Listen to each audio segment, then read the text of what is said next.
strap on your seatbelts, engage your imagination part of your mind.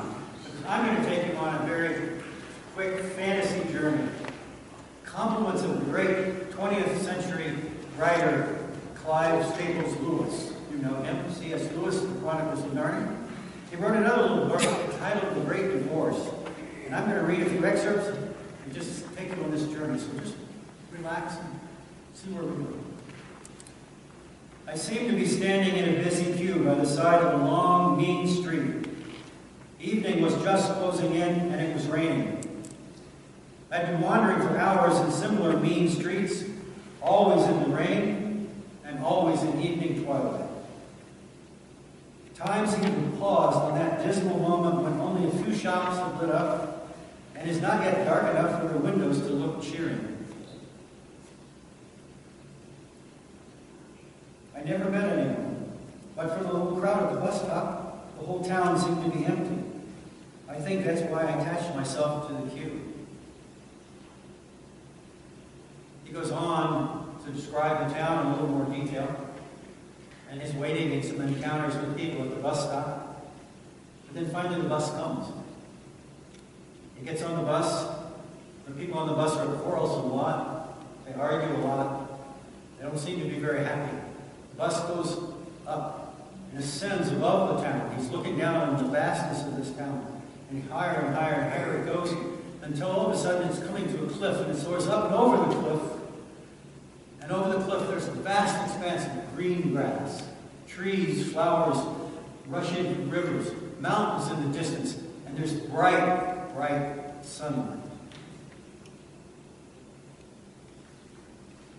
Everybody know where we are? Where we were? Any guesses?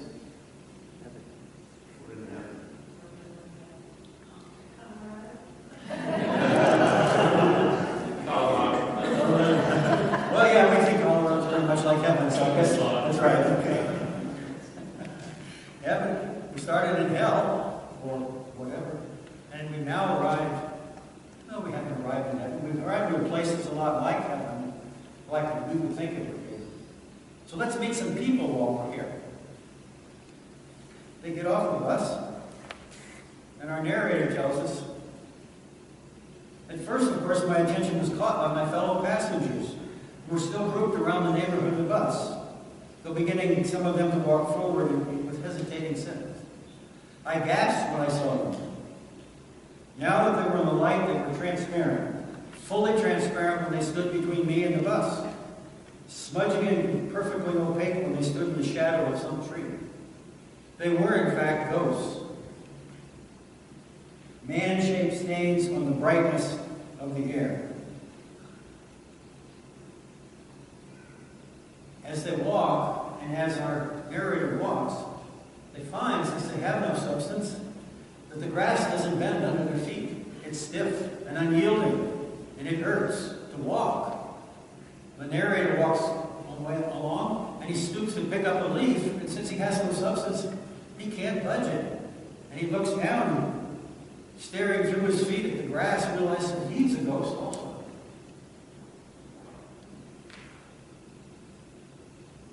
A while later, we meet some more people.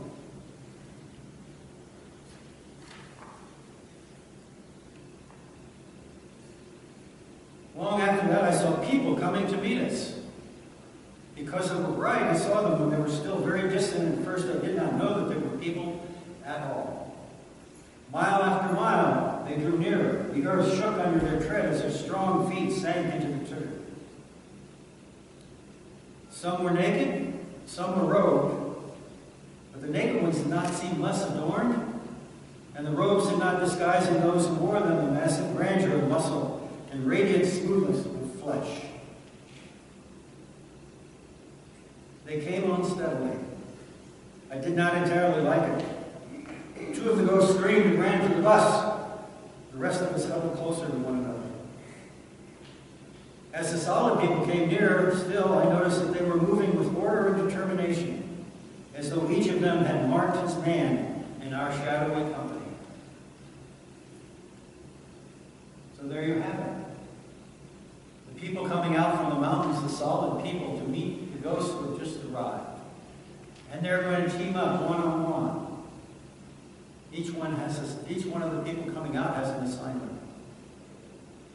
And what follows in our little story is a series of encounters between the solid people who came out and those that they set out to meet. I don't have time to do a lot of them, but I'm going to do two of them that I thought were fairly intriguing. There's a fellow named Dick. He's one of the solid people, and he comes out and meets his friend who is not given a name. And from the dialogue, you learn really quickly that they were both church people, churchmen. In fact, they were very progressive churchmen. The ghost argues that Dick got narrow before he died.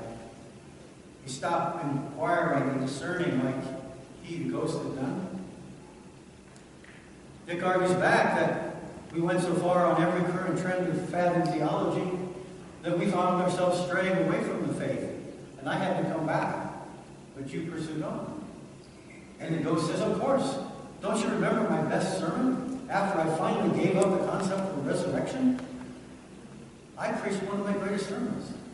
And Dick says, yes, and what did it get you? You sold a lot of books and you became a bishop. Folks, I'm not making this up. Lewis wrote this in 1945. So the encounter goes on back and forth, arguing about what they had done in their past. And finally, well, this is extremely interesting, said the Episcopal ghost. It's a point of view. Certainly it's a point of view. In the meantime, Dick replies, there is no meantime. All that is over. We're not playing now. I've been talking of the past. Your past and mine, only in order that you might turn from it forever. One wrench and the tooth will be out. And I've come on a long journey to meet you. You've seen hell, and you're inside of heaven. Will you even now repent and believe? The ghost says, I'm not sure the exact point you're trying to make. I'm not trying to make any point, said the Spirit. I'm telling you to repent and believe. But my dear boy, I believe already. We may not be perfectly agreed, but you've completely misjudged me if you not realize that my religion is very real and a very precious thing to me. Very well, said the other, as if changing his plan, will you believe in me? In what sense? Will you come with me to the mountains? It will hurt at first until your feet are hardened. Reality is harsh to the feet of shadows, but will you come? Well, that's a plan, yes, I'm ready to consider it, but of course I should require some assurances. I should want you a guarantee that you're taking me to a place where I shall find a wider sphere of usefulness and scope for the talents God has given me, an atmosphere of inquiry. No, said the other, I can promise you none of these. No sphere of usefulness, for you are not needed there at all. No scope for your talents, only forgiveness for having perverted them. No atmosphere of inquiry, for I will bring you to the land not of questions, but answers, and you shall see the face of God. Oh, the ghost. But we must all interpret those beautiful words in our own way. For me, there's no such thing as a final answer. The free wind of inquiry must always continue to blow through the mind, must it not? Will it leave me the free play of mind, Dick? I must insist on that, you know. They dialogue a little while longer, and suddenly the ghost says, but I can't stay. We have a little theological society down there, and I'm presenting a paper on Friday. And it disappears. My second ghost is what I'm calling the painter ghost. It's obvious he was a painter on earth, and an artist friend is coming out to meet him, a colleague of him. And the exchange goes like this. God, said the ghost, glancing around the landscape. God what? Said the Spirit. What do you mean, God what? In our grammar, God is a noun. Oh, I see, I only meant by gum, or something of that sort. I mean, well, I should like to paint this. I shouldn't bother about that in the present environment. Look, isn't one going to be allowed to paint this? Looking comes first. But I've had my moment. I've seen exactly what I want to do. I wish I thought of bringing my things with me. That sort of thing's no good here, he said. What do you mean? When you painted it all on earth, at least in our earlier days, it was because you caught glimpses of heaven and you wrote through the landscape. The success of your painting enabled others to see glimpses of it too. But we can all see here. We don't need anyone to tell us what it looks like. They go on for a while, and then it gets into talking about their duty to the art and their reputations. And finally, it goes, says, one must be content with one's reputation among posterity. My friend, said the Spirit, don't you know? Know what? That you and I are already completely forgotten on earth. What's that? Do you mean those damn neo-regionalists have won after all? Lord love you, man. Yes, said the Spirit, once more shaking and shining with laughter. You couldn't get £5 for any picture of mine or even yours in Europe or America. We're dead out of fashion. Well, I must be off in one sense, said the ghost. Let me go. After all, one has one's duty to the future of art. I must go back to my friends. I must write an article. There must be a manifesto. We'll start a periodical. We must have publicity. Let me go. This is beyond a joke. And without listening to the Spirit's reply, the specter vanishes. There are many more in here. I want to read the book. They're all really good. I particularly love the woman who is terrified with her translucency. And I can't go out like this. It's be worse than being naked on earth. People will see right through me. And her companion keeps trying to tell her, it's not that important. And finally, she gets so frustrated with her, she says, look, can you for 1 second fix your mind on something other than yourself? She said, well, I would die. She said, no, you already did. You can't go back to that. So you see what we have is people who are being invited to go toward the mountains with this person who come out from the center of heaven to meet them. And they're clinging to something. Well, our narrator has to have those too. You're a solid people too. So finally he meets this person. Where are you going? Said a voice with a strong Scottish accent. I stopped and looked. On one of the rocks sat a very tall man, almost a giant, with a flowing beard. And later, Lewis names this person, the only person named in this whole book, is George MacDonald, a great 19th century Scottish preacher who founded the community on Iona and restored the abbey on Iona, who, not coincidentally, was supposed to have been very influential on Lewis's thinking. So I think we're revealing there who our narrator is in here too. I'm not going to tell you the end of the story, though. But they get into a dialogue that really kind of pulls together what point Lewis is trying to make here.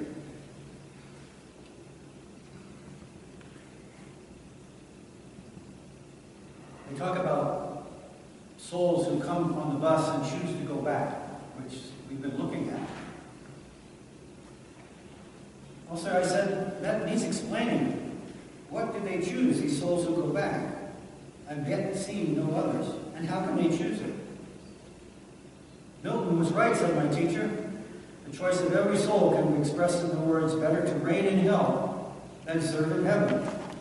There's always something they insist on keeping, even at the price of misery. There's always something they prefer to joy, that is, to reality. He goes on to say, but what are the poor ghosts who never get on the bus alone?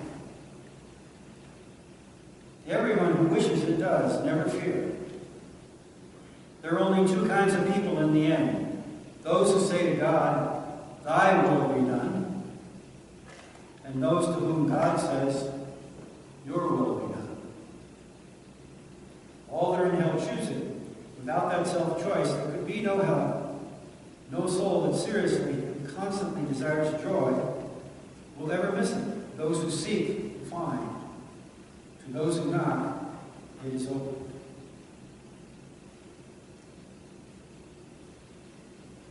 Lewis, in his own words, summarizes this point here this way.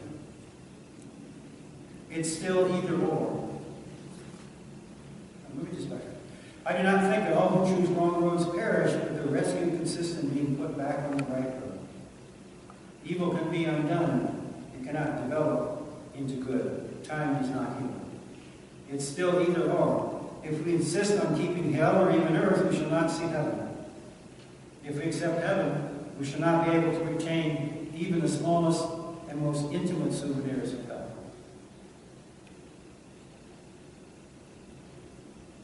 If you want to read the book, you can find out what happens in the end. But Lewis has made his point by this point. So a few minutes ago, I was reading a gospel story. A man ran up to Jesus and knelt.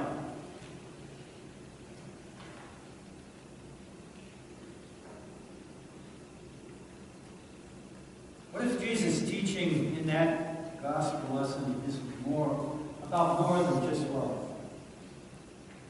What if love is just one example of the things that block us from alignment with God?